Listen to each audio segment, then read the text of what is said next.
ناظرین، آج ہم کچھ ایسی باتیں پیش کرنے جا رہے ہیں جسے سن کر آپ کی روح کانپ اٹھے گی اور دل دھڑکنے لگے گا، اور اس بات کا احساس ہوگا کہ ہم کس قدر غفلت کی زندگی گزار رہے ہیں۔ ایک ایسی رات جس کی حقیقت جان کر آپ حیران رہ جائیں گے، ایک ایسی رات جسے چھوڑ دینا بدقسمتی ہوگی، ایک ایسی رات جس کی برکت خود اللہ کے نبی حضرت محمد صلی اللہ علیہ وسلم نے بیان فرمائی۔ یہ کوئی عام رات نہیں ہے، یہ فیصلوں کی رات ہے، یہ تقدیر کے لکھے جانے کی رات ہے، یہ وہ رات ہے جس میں اللہ تعالیٰ اپنے بندوں پر رحمتوں کی بارش برساتا ہے۔ جی ہاں، وہ کون سی رات ہے؟ وہ ہے شب برات۔ شب کا مطلب ہے رات اور بارات کا مطلب ہے نجات، یعنی وہ مبارک رات ہے جس میں اللہ تعالیٰ گنہگاروں کو جہنم سے نجات عطا فرماتا ہے، توبہ کرنے والوں کو معاف کر دیتا ہے اور بے حساب لوگوں کی قسمت کے فیصلے لکھ دیے جاتے ہیں۔ محترم ناظرین، کیا آپ جانتے ہیں کہ شب بارات کی رات میاں بیوی کا ایک ساتھ سونا کیوں ضروری سمجھا جاتا ہے؟ کیا یہ کوئی شرعی حکم ہے یا محض ایک روایت؟ آج کی اس ویڈیو میں ہم آپ کو شب بارات کے ایک ایسے پہلو کے بارے میں بتانے جا رہے ہیں جس میں شاید آپ نے پہلے کبھی غور نہ کیا ہو۔ کچھ باتیں سننے میں عام لگتی ہیں، لیکن جب ان کی گہرائی میں پہنچا جائے تو اس میں بڑے راز چھپے ہوئے ہوتے ہیں۔ پیارے دوستو، یہ ویڈیو آخر تک ضرور دیکھیے گا، کیونکہ ہمیں نہ صرف اس سوال کا جواب دینا ہے بلکہ شب بارات کی اصل روح اور اس رات کے اصل اعمال کے بارے میں بھی بتانا ہے۔ محترم ناظرین، شعبان کی 15ویں شب بارات کہلاتی ہے، یعنی وہ رات جس میں مخلوق کو گناہوں سے بری کر دیا جاتا ہے۔ تقریباً 10 صحابہ کرام رضی اللہ تعالی عنہ سے اس رات کے متعلق احادیث منقول ہیں۔ حضرت عائشہ صدیقہ رضی اللہ تعالی عنہا فرماتی ہیں کہ شعبان کی 15ویں شب کو میں نے نبی اکرم صلی اللہ علیہ وسلم کو اپنی آرام گاہ پر موجود نہ پایا تو تلاش میں نکلی، دیکھا کہ آپ جنت البقیع کے قبرستان میں ہیں۔ پھر مجھ سے فرمایا کہ آج شعبان کی 15ویں رات ہے،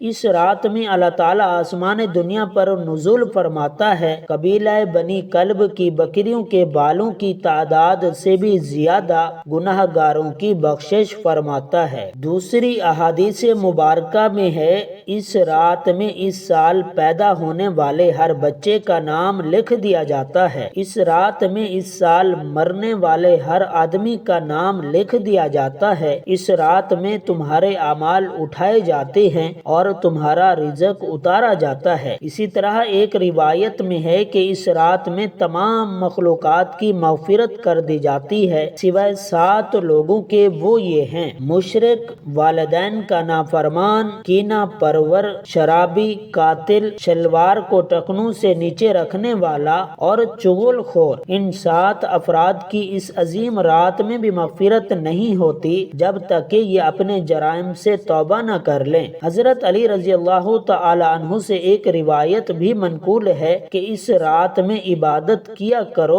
اور دن میں روزہ رکھا کرو۔ اس رات سورج غروب ہوتے ہی اللہ تعالیٰ اپنے بندوں کی طرف متوجہ ہوتے ہیں اور اعلان ہوتا ہے، کون ہے جو گناہوں کی بخشش کروائے، کون ہے جو رزق میں وسعت طلب کرے، کوئی مصیبت زدہ ہے جو مصیبت سے چھٹکارا حاصل کرنا چاہتا ہو۔ ان احادیث کریمہ اور صحابہ کرام رضی اللہ تعالی عنہم اور بزرگان دین کے عمل سے یہ ثابت ہوتا ہے کہ اس رات میں 3 کام کرنے ہیں۔ نمبر 1، قبرستان جا کر مردوں کے لیے ایصال ثواب اور مغفرت کی دعائیں کی جائیں، لیکن یاد رہے کہ نبی کریم صلی اللہ علیہ وسلم سے ساری حیات مبارکہ میں صرف ایک مرتبہ شب برات میں جنت البقیع جانا ثابت ہے۔ اسی لیے اگر کوئی شخص زندگی میں ایک مرتبہ بھی اتباع سنت کی نیت سے چلا جائے تو اجر و ثواب کا باعث ہوگا، لیکن پھول پتیاں، چادر چڑھاوے اور چراغ کا اہتمام کرنا اور ہر سال جانے کو لازم سمجھنا، اس شب کو شب برات کے ارکان میں داخل کرنا، یہ ٹھیک نہیں ہے۔ جو چیز نبی کریم صلی اللہ علیہ وسلم سے جس درجے میں ثابت ہے اس کو اسی درجے میں رکھنا چاہیے، اس کا نام اتباع اور دین ہے۔ نمبر 2، اس رات میں نوافل، تلاوت قرآن مجید، ذکر و اذکار کا اہتمام کرنا۔ اس بارے میں یہ واضح رہے کہ نفل ایک ایسی عبادت ہے جس میں تنہائی مطلوب ہے، یہ خلوت کی عبادت ہے، اس کے ذریعے انسان اللہ کا قرب حاصل کرتا ہے، لہٰذا نوافل وغیرہ تنہائی میں اپنے گھر میں ادا کر کے اس موقع کو غنیمت جانیے۔ نوافل کی جماعت اور مخصوص طریقہ اپنانا درست نہیں ہے، یہ فضیلت والی راتیں شور و شغب، میلے اور اجتماع منعقد کرنے کی راتیں نہیں ہیں، بلکہ گوشہ تنہائی میں بیٹھ کر اللہ سے تعلقات کو استوار کرنے کے قیمتی لمحات ہیں، ان کو ضائع ہونے سے بچائیں۔ نمبر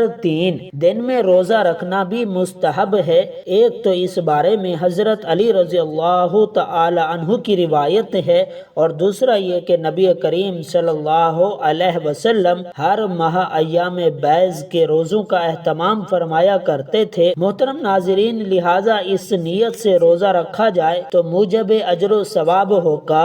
باقی اس رات میں پٹاخے بجانا، آتش بازی کرنا اور حلوے کی رسموں کا اہتمام کرنا، یہ سب خرافات اور اسرافات میں شامل ہیں۔ شیطان ان فضولیات میں انسان کو مشغول کر کے اللہ کی مغفرت اور عبادت سے محروم کر دینا چاہتا ہے۔ پیارے ناظرین، یہی شیطان کا اصل مقصد ہے۔ اللہ تعالی ہماری شیطان مردود لعین سے حفاظت فرمائے، آمین۔